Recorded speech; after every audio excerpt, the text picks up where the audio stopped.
Well, welcome to another session of the 18th annual Transforming the Teaching and Learning Environment virtual conference. I'm Bob Hales. I'm your moderator. We have with us Dennis Lowe and Stephanie Wu. Both are professors of psychology at Pepperdine University School of Education in Psychology. Dennis is the director of curriculum. Stephanie is the assistant dean for online psychology programs at Pepperdine. And they're going to talk about AI as a teaching and learning partner, balancing innovation and responsibility, which is going to be really key as we start adapting usage of AI in teaching. So let me turn it over to Stephanie and Dennis. Thank you, Bob. Appreciate that warm welcome. Hi, everybody. Welcome to our presentation. Today, I'm going to start sharing my screen. As Bob mentioned, our presentation is AI as a teaching and learning partner, balancing innovation and responsibility. And Dennis, would you like to kind of say a couple of words since Bob already kind of introduced our backgrounds about what we're going to be covering today? Sure. Thank you, Stephanie, and welcome everyone.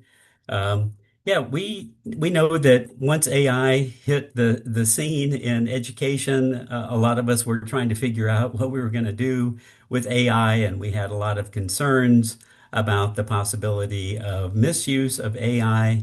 And there's certainly been a lot of presentations and webinars on that topic helping people to establish syllabi, statements, policy statements to decide what they consider to be acceptable and unacceptable uses of AI in their classroom.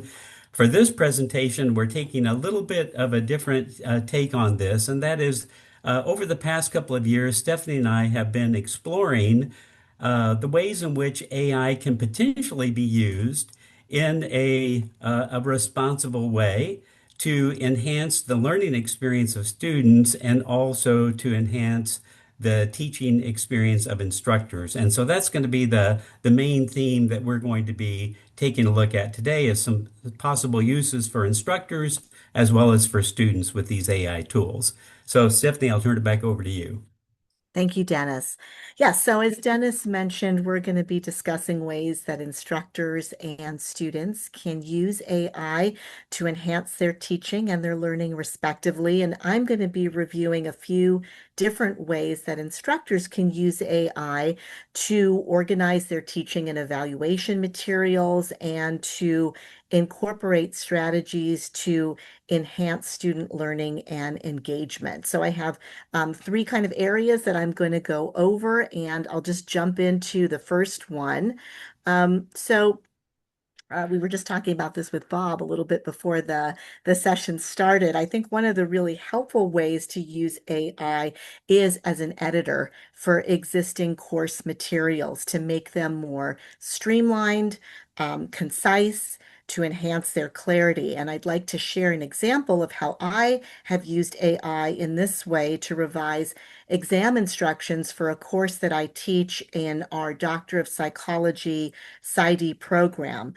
So what you see on the screen right now is the start of some midterm exam instructions for a vignette-based exam that I use in an advanced course on diagnosis and treatment of mental health disorders. And so students in this exam are presented with vignettes of hypothetical clients, and they have to answer a number of questions in different areas about those vignettes. I'm going to scroll through. These were my original instructions that I've used for years and varied a little bit over time. And the point of me scrolling through the original instructions is not for you to read them in detail, but just to give you a sense of the amount of information and the way that it used to be formatted in my instructions. So as you can see, just even from the very beginning, we have a lot of big blocks of text, kind of dense paragraphs. Um, and I get into, all of the different areas that students are to address in their exam responses, but as you can see, there's a lot of information here. And in my attempt to be thorough, because I wanted to make sure I was really clear with students what I was looking for in their responses, I realized that this is overwhelming probably to students to see all of these things that they need to cover. And this isn't even including the vignettes. This is just like leading up to the vignettes, which were a few pages each on their own. So I decided to use AI to streamline those instructions. And so I want to show you now how I did that. So I'm going to scroll down. You'll see at the top that I asked ChatGPT, that was the AI tool that I was using, help me streamline and increase the clarity of the following exam instructions, and then uploaded the instructions to ChatGPT. And ChatGPT very quickly responded with a streamlined and clarified version that had reduced redundancy, utilized kind of different formatting, bullet points, different spacing, clearer headings. And these are the revised instructions. And so you can see, just even again, without trying to focus on the content, how much cleaner, streamlined and clearer it looks. In looking at this, I realized how easy it would be for students to get lost in the weeds in my old instructions and maybe miss some key things that I wanted them to address in each of the different sections, or even miss things like how they were supposed to submit their exam responses and when. So it's not to say that the exam instructions were shortened to like 1 or 2 pages. You can see as I scroll through here, it's still a few pages long, but I think the formatting was much improved and clearer for, sorry, I went too far, clear for students to see. So, Dennis, I'm wondering Yeah. as you look at this, if you have any reactions. Yeah, so I'm just curious, as you looked at the first, and you've been talking about it, you looked at the first version and kind of compared it to the second version. I couldn't help but think about this acronym that's become popular, on the internet and elsewhere, of TLDR, which is too long, didn't read. And so I think sometimes we feel like we Yeah. need to just kind of pack in all of this information. But I'm curious, as you did this comparison of your previous version and then this new version, what were some things that particularly stood out to you? Yeah, well, as I mentioned, I really liked the greater kind of clarity and visual ease. I realized in looking at the old version and the new version, I was repeating a lot of information that I really didn't need to. Hmm. And I didn't kind of recognize that because I had used these instructions for so many years and they seemed to kind of do the trick. And Right. students weren't complaining, but this is the kind of thing students might not complain about, but still be bothered by. One interesting thing is that I did use these revised instructions for my midterm. And one of the items that students needed to address was diversity. They had to identify a diversity consideration in the vignettes and write about it. And I noticed in the responses to the midterm that they were a little bit less developed in that area. And I went back to the original instructions and found that ChatGPT had left out a few examples that I had included in those original instructions. I think in the service of streamlining, but I think that it had the effect of leading students to do less work on this particular area. And so I have a final exam that's formatted similarly to the midterm. So when it came time for me to give students those directions, I actually revised the diversity considerations Mm. section from Yeah. these revised directions, still kept it formatted really cleanly, but added some additional information and found that the responses I got did seem more comprehensive in the final than in the midterm. Yeah, so I think, in just looking at your original set of instructions, I think many of us can kind of relate. We probably have a lot of our syllabi that look with, all of this information that has maybe grown over the years, especially if we've taught a course a number of times. We keep adding to our instructions when we see that students might be missing things. In this case, you did the opposite. You started with something pretty dense and scaled it down, and then used it as a learning experience in your first effort to try to use the scale down, and saw that there was, a few tweaks that you could make.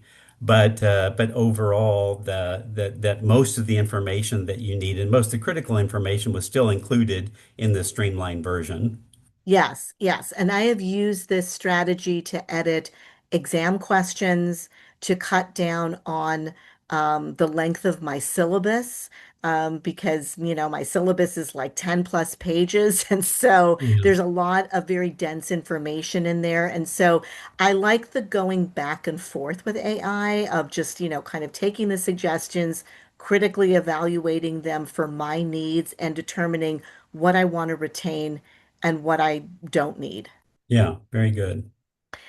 So now I'm going to move on to a second example of a way to use AI as an instructor, and this is explaining challenging concepts. I think we all have courses where we can identify concepts that students struggle with more than others, and I want to use as an example some concepts from a master's level course that I teach in psychological testing and assessment. And this is traditionally a class in our master's in psychology program curriculum that students find to be more challenging, and some of the concepts particularly challenging. So I find that sometimes students struggle with understanding the difference between reliability and validity as it Mm. relates to a psychological test. These are psychometric concepts that are important for students to understand. So what you can see on the screen is a prompt that I shared with ChatGPT explaining the kind of course that I teach.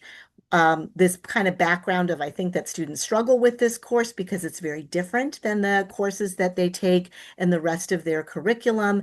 And then kind of drilling down to, I need some help with these two concepts of reliability and validity and explaining them to students.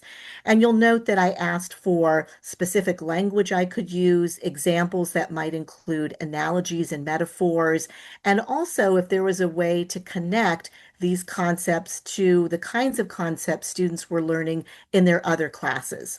And so ChatGPT responded and gave me several different examples that I could use. I've only included a couple on the screen that I'll share with you.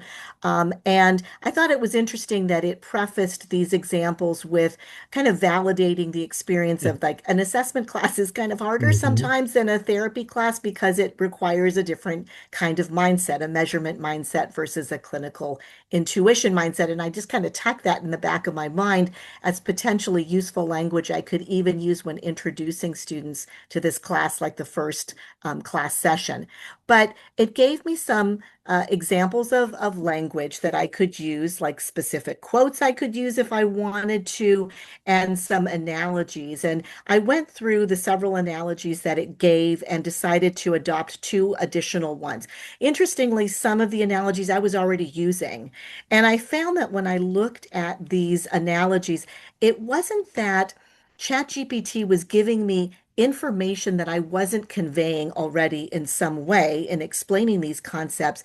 It was giving me different wording and different examples, which I think was just helpful for expanding the universe of ways I could explain these concepts to students. So, one of the analogies was just kind of like an everyday analogy using a dartboard.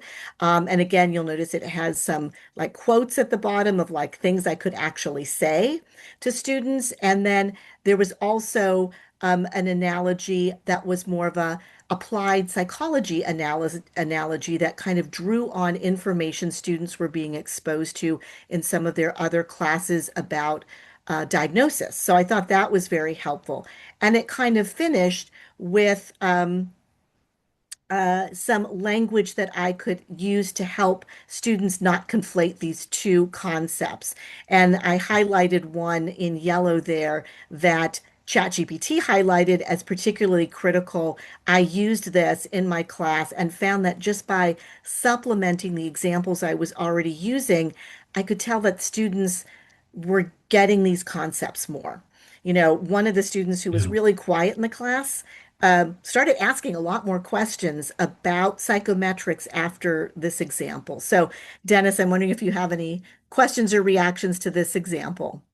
Yeah, I just think, so all of us who have been teaching a class for a while, we know that we're going to, we're coming up on some terms or concepts or principles that students have found to be challenging in the past.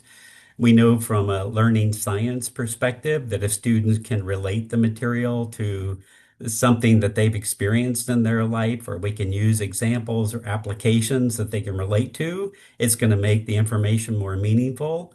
And so I think one of the things you're demonstrating here is what we've learned is really using these tools as a collaborative partner. Help me think about this. I've got these concepts coming up in my next class. What are some other ways that I could explain these concepts? What are some examples that I could use? What are some possible applications? And it might help us to think of another way of explaining it. And I found this to be a very useful tool as well. Another way of explaining this, or maybe an example that we can give that students can relate to help the concepts to sink in a way that maybe they otherwise wouldn't sink in. So this is a really helpful, a useful way of using this tool. Yes, I love using AI tools just to kind of brainstorm additional ways to explain concepts, especially these challenging concepts. I'll move on to the third area that I wanted to illustrate, which is helping to engage students with active learning strategies. So, I think in our teaching, it can be easy for us to continue to use strategies and methods that we've received positive feedback on from students in the past.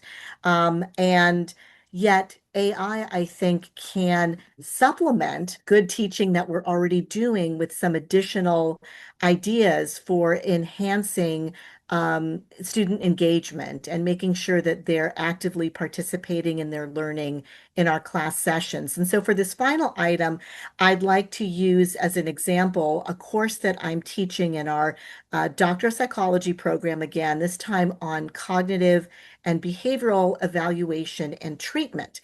And so recently I'm going to be teaching students about helping clients to identify and modify problematic thoughts as they relate to difficult emotional experiences, which is a key foundational aspect of Mhm. cognitive behavioral therapy.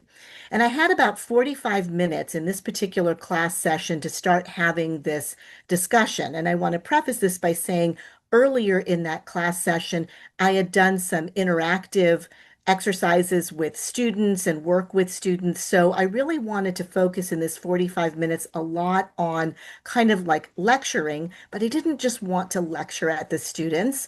I wanted them to also be more engaged in that process. So I specifically asked ChatGPT for some ideas. And again, I provided the context of the class, the topic of the class, specific things I was going to be going over in that 45-minute lecture period. And I mentioned explicitly, I don't have time to do a small group activity. I need these suggestions to be incorporated within the context of a Mhm. lecture. And so ChatGPT understood that, responded, said, here's some things that are lecture compatible Mhm. that will keep the room feeling like it's more active and engaged and the students not necessarily passive. And so it gave me several different ideas. And what I did with each idea, and I'll share just a few of these with you, is I kind of reflected on what am I already teaching in the materials I've developed? What's being covered in the readings for that week? And what have we already covered in the class up to that point? Because my prompt didn't include that last point, right? And so I wanted to critically evaluate the suggestions along those three lines. And it gave me about 5 or 6 suggestions. I took three. Mhm. And I'll just kind of share quickly what those three were. So, I thought it was interesting that in all cases, it framed the suggestions of the strategies to use in terms of common mistakes that students make in applying different CBT concepts that I would be Mhm. teaching. And that was something that I tended not to include when I initially teach these concepts. I usually would explain the concept, why it's important, provide some examples, but not get into and this is how you might misuse it. I might have done that later in the term. I thought it was interesting that ChatGPT was suggesting I incorporate this now. And so I did that. It gave me a kind of a slightly different angle to incorporate in my discussion. So just as a couple of examples, a very basic skill that we teach beginning CBT therapists is how to help clients distinguish between thoughts and feelings. And so ChatGPT suggested I do this kind of rapid fire polling using the statements that you can see there that are in quotations, and ask students, do you think this is a thought? Do you think this is a feeling?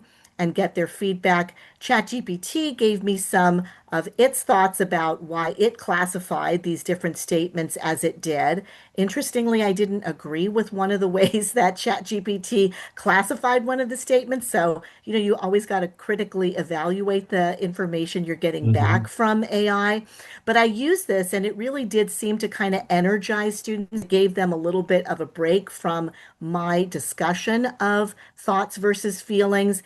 And again, I like that, there were these key lines you can probably see at the bottom of the page of like something I could actually verbatim say.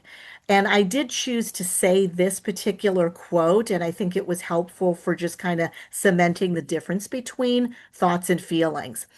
Another example was to teach students another technique that's commonly used in cognitive behavioral therapy called the downward arrow technique. And so, again, this is something I normally would teach. But what I found interesting in ChatGPT's suggestion was to discuss when to not use this intervention. Because normally, this is an intervention we present as like, you should use this in CBT. Here's how it's used. And I didn't really think about this early on discussing when it might be misplaced. So ChatGPT gave me a sample hypothetical client statement. I blew the presentation. Everyone could tell I didn't belong there, and then kind of walked me through how to do the downward arrow technique with that. But then also kind of made some points up here near this red flag of like, if this is used too much or if it's used prematurely, these are the problems that can result. And so I asked students to think about, would there be circumstances when we shouldn't use this technique, and try to see if they could come up with some of these ideas. And because the answer to the question was more subtle, there wasn't just sort of like an obvious right or wrong answer. I felt like students really had to think about this before they answered. There were different opinions within the class, so it led to a nice but brief discussion, and I was still able to keep to my 45-minute lecture time. And then the last example I'll just share with you is this common CBT error number 3. We often teach in CBT a way for clients to classify different thoughts that they have into categories of distorted thinking. Again, very standard thing that we teach students about, like black or white thinking or things like that. The emphasis here that ChatGPT was suggesting, again, had to do with when do you time this intervention? And are there times when this very standard intervention that we always think of being used in this treatment shouldn't be used? So it kind of built on the previous example of the client who said, like, I blew the presentation, everybody can tell that I shouldn't be here, and then posed the question of like, what if a therapist said, that sounds like catastrophizing? Students, would you think that that's a well-timed intervention, just right, too early, helpful, not helpful? I posed that to students, and I could tell there was like a real mix of views, and it led to a good discussion of some students feeling like, yes, it was good, but then others bringing up this issue of timing. So they did kind of get some of the things that ChatGPT wanted me to emphasize. And it was a nice kind of example that kind of catered to the wide range of experience in Hmm. doing this kind of work that existed in my class. So those are just a few examples. And Dennis, I'm wondering if you have any reactions to these. Yeah, I just noticed when you were describing this that it sounds like in your initial prompt you kind of gave you included in your prompt that you do have students who have different kind of experiences, and then you ask for a number of different possible active learning exercises that you can incorporate. I know that not everybody who's watching this right now comes from the field of psychology, but this is something that we could all potentially use in our courses is help me to brainstorm some different active learning exercises related to this topic. And what I really liked is it sounded like it generated a number of them, and then you could pick the ones that you thought would be most fitting for you and that you could easily implement in your course. I like the initial like warm-up exercise. It was a relatively easy one. Is this a thought or a feeling? But students could see right from the beginning, we're going to be invited into this class. We're going to be invited into participating in this class in a relatively easy way. Is this a thought or a feeling? And yeah, maybe some of those things could be debated. And then it looks like it went from there. You picked another one that I would say would probably be at a little bit more advanced level. And then the third one really required like even a deeper dive and some more critical thinking about what would be the appropriate timing of implementing some of these. But all of them got the students engaged, it got them thinking about the material, and kind of takes us out of our maybe our more comfortable lecture mode sometimes. So, uh, I guess one question is, have you found sometimes that, when you put in the prompt, you have to work on that prompt a little bit because maybe initially you don't get exactly the result that you wanted to get. Yes, for sure. I realized in the initial prompt that I used, I didn't indicate how much time I had to Wow. do all this in, that it was 45 minutes, and I had to go back and add that. I also realized like I tend to write very long prompts, and you can ask ChatGPT to streamline your prompts, like help me, make this prompt shorter without losing key information and almost generate like a side by side comparison, like look at Mm, what AI produced with the longer prompt, ask it for help in revising the prompt, look at what it produces with the revised prompt, and see is it very similar? Is it different? I think that's helped me, even though my prompts are still kind of long, to kind of hone in on like the key things that I'm looking for yeah, in the feedback that it's giving me. sure. So, all right. Well, I think we're going to switch gears now, Dennis, and you're going to share some ways that students might be able to use AI tools to enhance their learning in our classes. Yeah, and I'd like to just maybe first kind of capture some of the things that you mentioned, because again, I know we have people who are going to be watching this and participating in this session who come from a variety of different disciplines. But just to kind of highlight some of the things that you mentioned is that we can use AI to help us in editing some of the materials that we have and maybe streamline some of the instructions to improve our writing in certain kind of ways, maybe look at our syllabus and make it a little bit more manageable if it's tended to get long over the years. We can use it to explain difficult concepts that we know that we have in our classes and really use it as a brainstorming tool. And then this last one of really finding some active learning activities that can really help to, enhance our courses. So what I'm going to be sharing now is some ways that students could use that we could talk to students about how they could use these AI tools to really advance and enhance their learning experience in our class. So just as a backdrop to this, I'm sure my approach to my classes is very similar to some of the rest of you, which is I really use a flipped classroom model, where students prior to coming to the classes, they have readings that they're supposed to complete. Sometimes they might have videos that they watch. They might have some other, articles that they review or activities that they engage in. Because during the time that we're together in the classroom, my goal is to have that class be much more discussion oriented, where we have the opportunity to apply what they have read. So a lot of the content delivery takes place before they come to the class, so that during the class we can really, examine that material. We can come up with applications and examples and really use what they've prepared.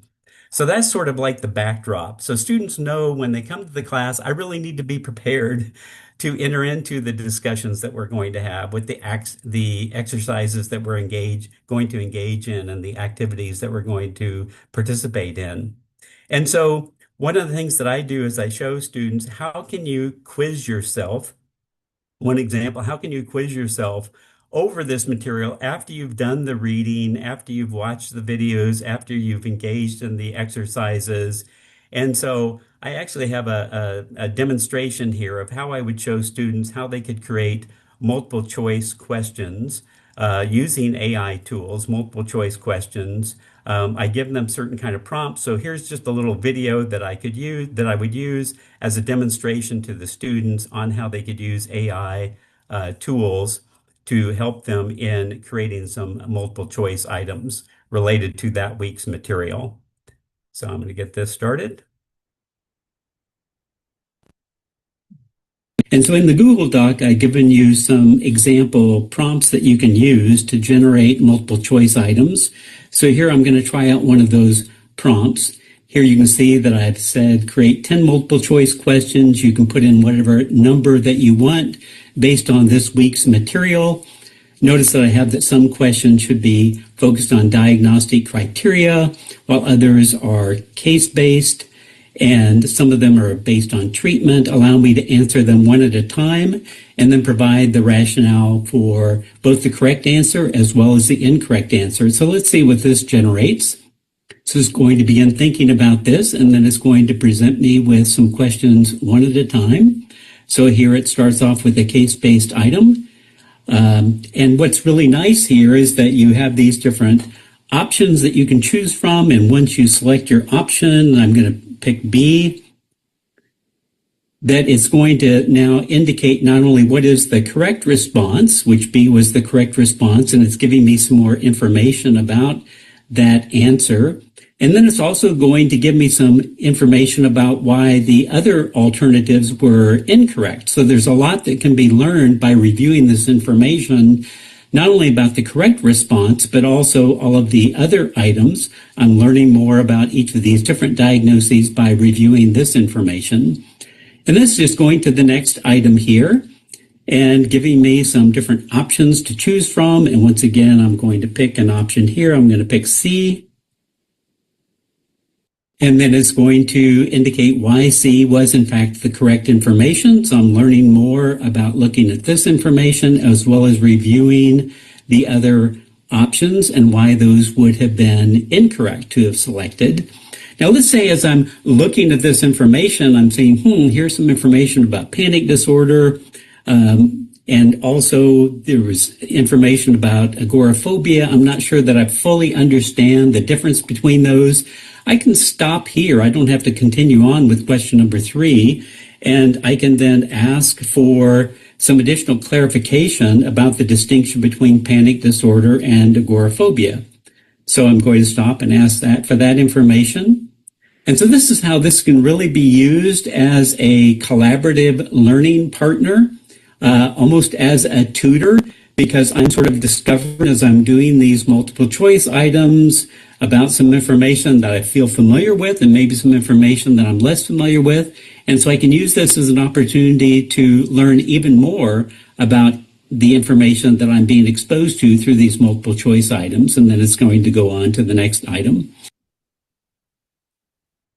So that shows one way that we can use an AI tool or actually demonstrate with the students a way of using an AI tool in order to create these multiple choice questions. Stephanie, reflection? Yeah, I love this use of AI to generate these kinds of questions. I thought it was so helpful that you provide sample prompts for students to consider and to model their prompts after, because you had a lot of detail in those prompts about, some questions should be case-based, some should be focused more on just kind of diagnostic facts. You requested information not only about why wrong answers were wrong, but why the right answer was right. And that just kind of provides an even richer learning experience. So I would imagine that students might not, if just left to their own devices and told, generate some multiple choice questions for yourself on these different topics, they might not think to include that level of specificity. Yeah, and I think this is one of the things that you and I have been learning is that we can't just say, you could use AI in order to generate some multiple choice questions for yourself, but we actually need to demonstrate what that would look like and even provide some sample prompts. And those prompts that you were referring to, those have come about through trial and error on my part. Because when I first just asked for multiple choice questions, it would just generate a bunch of multiple choice questions and just say, this is what the right answer was. And I learned that that was not the kind of experience that I wanted to have. So through that trial and error, I learned I need to say, do this one at a time, make some of them about this, make some of them about that. And we can always tweak it along the way. Some students will say, I'd like some more case-based responses. And I'll say, well, then you can modify the prompt accordingly. I'd like some that are a little bit more definitional. And so by providing them with an actual demonstration of this and giving them some actual prompts they can use is a good starting point for them. That's excellent. So now I'd like to also show another way that students can kind of check their understanding of the course material prior to coming to the class, and that's by the use of flashcards. So here's another demonstration. So one good way to really test your understanding is by using these multiple choice items, as well as using this to clarify your understanding and ask for some additional information. Another good way to test for your understanding is by using some flashcards, and I like using some open-ended flashcards. So I'm going to give you a prompt here also in that Google document. So here's one example of creating 10 flashcards on bipolar-related, depressive-related disorders. Ask me these one at a time and then provide feedback about my response. And what I like to do in this particular case is to go into voice mode so that I can engage almost in a conversation. So you can see it says it knows I want to go into voice mode. And so I'm going to go into voice mode here and say, I'm ready. Great, let's jump in. Flashcard 1. Describe the key difference between bipolar 1 disorder and bipolar 2 disorder in terms of their mood episodes. Yeah, so bipolar 1 disorder only requires a manic episode, whereas bipolar 2 disorder requires a hypomanic episode as well as a major depressive episode. Exactly right. Bipolar 1 hinges on at least one manic episode, while bipolar 2 requires a hypomanic episode and a major depressive episode. No full mania. Let's go right on. Flashcard 2. What is a hypomanic episode and how does it differ from a manic episode in terms of severity or impairment? Okay, so a hypomanic episode would be less severe than a manic episode. A manic episode can cause some psychotic symptoms that may require hospitalization and is associated with severe impairment in functioning. And those are not true in the case of a hypomanic episode. That's right. Hypomanic episodes are less severe, don't cause psychosis, don't lead to hospitalization by themselves, and while there's a change in functioning, it's not as markedly impaired. Let's roll on. Flashcard 3. Sorry to interrupt you, but before we go to flashcard number 3, I'm wondering if you could help me understand, briefly summarize the distinction between cyclothymic disorder and bipolar 2 disorder. Absolutely. Cyclothymic disorder involves chronic fluctuating mood states with periods of hypomanic and depressive symptoms that don't meet full criteria. Okay, so they're showing how you could use these prompts in order to create some flashcards. And this requires, I think, a deeper dive on the part of the students, going beyond just multiple choice questions, but really having to think on the spot of how would I elaborate on my answers and getting that immediate feedback. Stephanie, thoughts? Yeah, I especially liked how you were able to kind of interrupt ChatGPT and kind of go off on a little side trip to like ask about the difference between a couple of other conditions and how that just kind of organically can develop for students if they are prompted, to think about, gee, I don't understand this or that, that is really helpful. I did have a question. It seems like AI does such a good job of like, posing and answering questions. Um, is there ever a concern that this will make it less likely that students will come to their instructor if they have questions or come to a teaching assistant and really kind of just rely on AI to be their instructor, tutor, outside of class time? Yeah, I mean, it's really interesting. I guess that's one of the things that we're all sort of like grappling with now.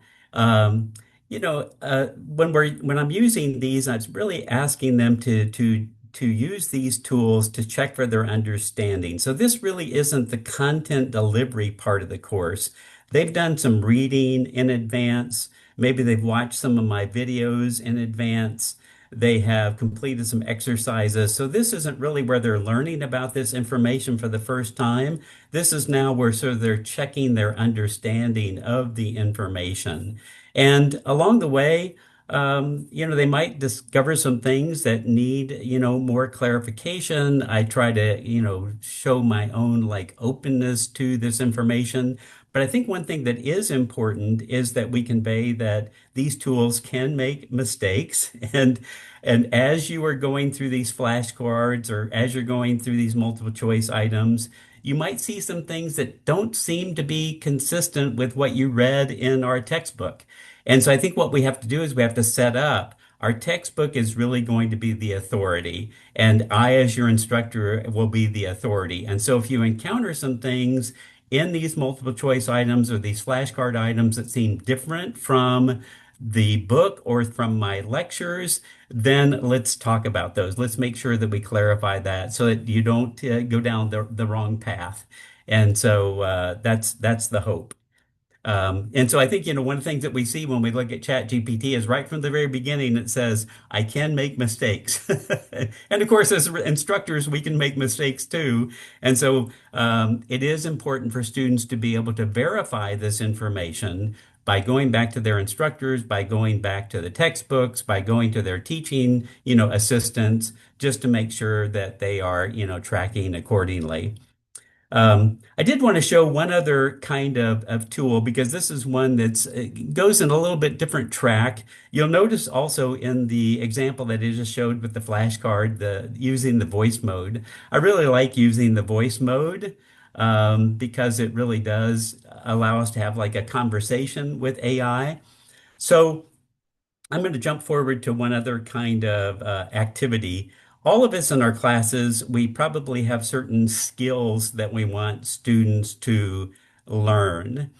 And so one of the skills that is important in one of the classes that I teach is for students to learn how to conduct an intake interview, which is the very first session usually that they're going to have with a client, and how to learn how to ask those questions when a person first comes into a therapeutic setting to find out what the person's like presenting concern is. And so I give the students, here are some of the kinds of questions that you need to learn how to ask, but you can really use ChatGPT as almost your client while you're learning how to practice these questions. So I'm just going to show an example of what a demonstration like that might look like. Have certain kinds of questions that they need to ask clients when they're coming in for their very first session, and they can utilize this tool to help them practice some of these skills. And so in the Google Doc, I've given you some information about how you can put in a prompt that will allow you to actually practice clinical intake interviewing skills. And so I'm going to put that prompt here. I've also indicated the kinds of questions that I need to learn how to ask. And so let's go ahead and put in this prompt. And once again, I'm going to go into voice mode in order to do this so it seems more like a conversation that we're having.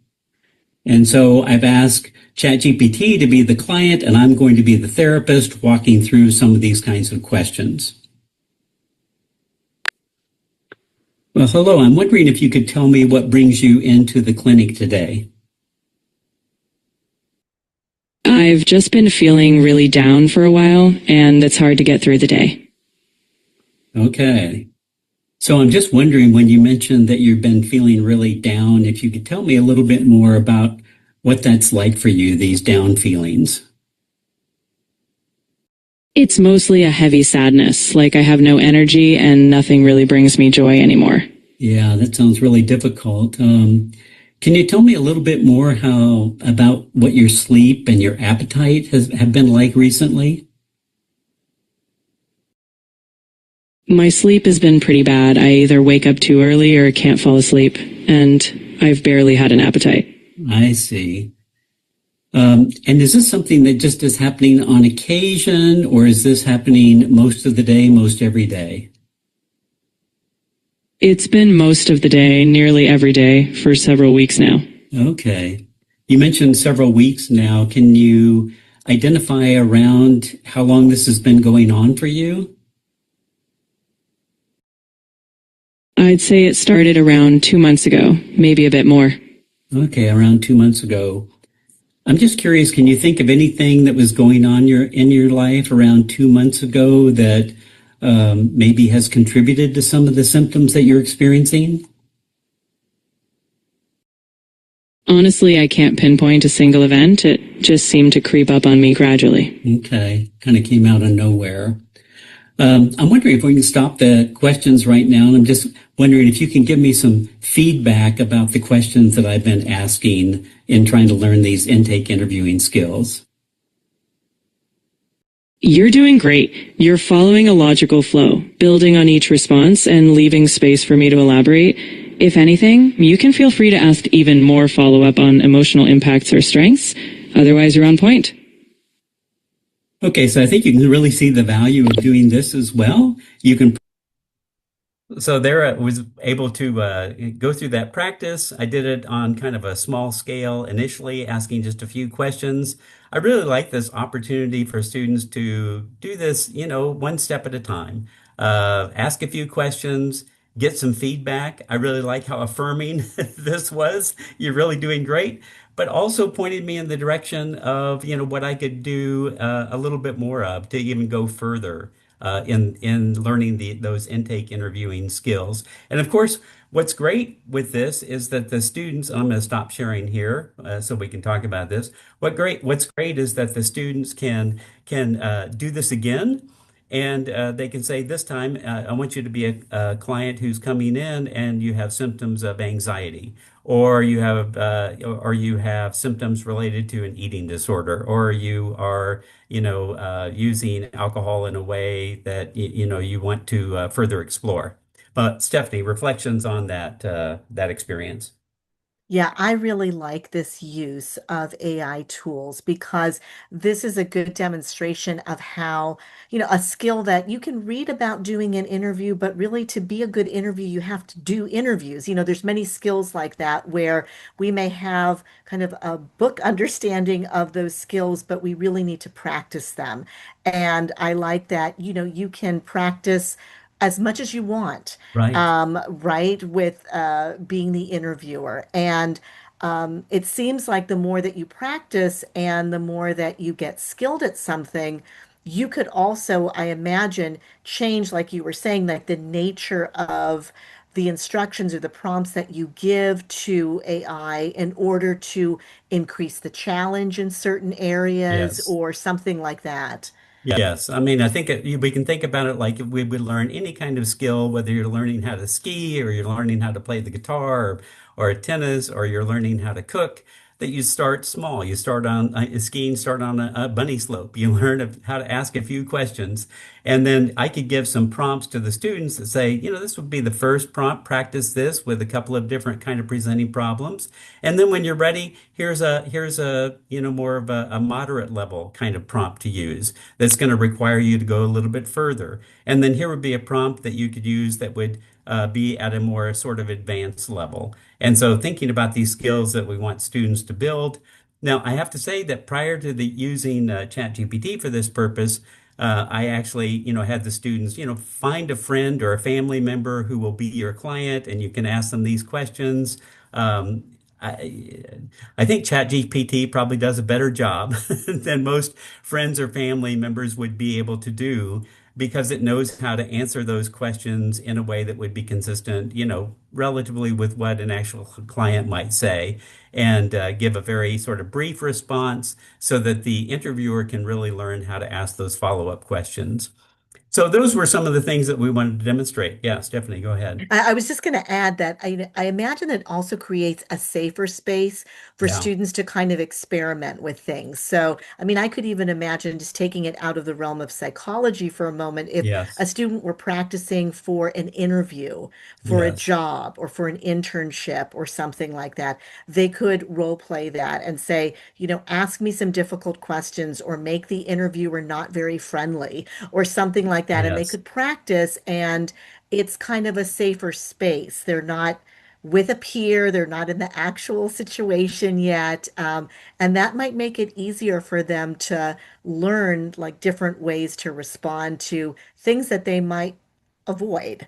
Yes. So, And really be able to develop their confidence so that when they go into a real life situation, they feel better prepared to be able to ask those questions and to do the follow-up.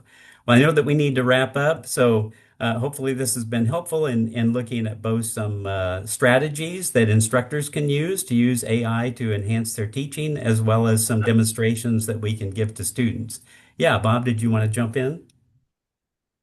Well, thank you very much. It was great examples you showed, and just amazing what AI can do if we understand its limitations. Yes, absolutely. So, well, then I'm going to stop the recording.